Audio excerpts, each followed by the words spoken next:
वर्षांग 24 जीतिबा कष्ट वर्षांग हाथ छेदुचंदी पद्मपुरवासी।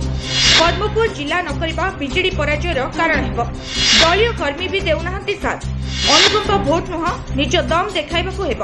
काम देबनी नवीन मैजिक। पद्मपुर पाई चलीछि भोट कसरत।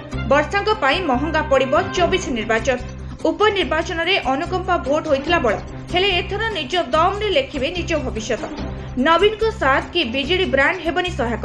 टुकुनी का इशारा रे दलीय कर्मी भी देउनाहांती साथ। पद्मपुर को जिला घोषणा न करिबा बीजेडी भोट छड़े नेबो बोली हेउछि चर्चा। मुख्यमंत्री नवीन पट्टनायक पद्मपुर उपनिर्वाचन रे पद्मपुरवासी को कथा देथिले जे पद्मपुर को जिला घोषणा करिवे बोली।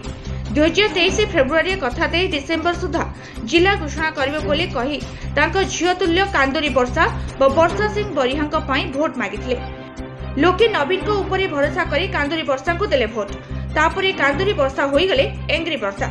जिला फिला भूली गले। लोके चाहि रहिले पद्मपुर केबे हेबो जिला। मात्र नवीन घोषणा कले नहीं।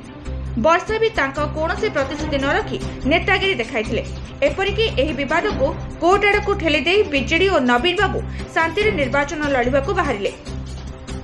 एबे लोके बुझी पारछंती वर्षाक असल रूप। नवीन को ऊपर कमुछि पद्मपुरवासी भरोसा। लोके भी परिवर्तन पाई बळाउछंती मन। अन्यपटे विरोधी नेता करूछंती जोरदार प्रचार। पद्मपुरवासी धोखा न खाई बीजेपी को जिताई देबे बोली कहउछंती समीक्षक। पश्चिम ओडिशा रे बीजेपी रा मजबूत स्थिति आ नवीन को धोखा वर्षांग पाई काळ हेबा सह पद्मपुर रे बीजेपी विजयर बाट खोली देबो बोली चर्चा हेउछि। एबे देखिबाकू बाकी रहिला पद्मपुर कहार हेउछि।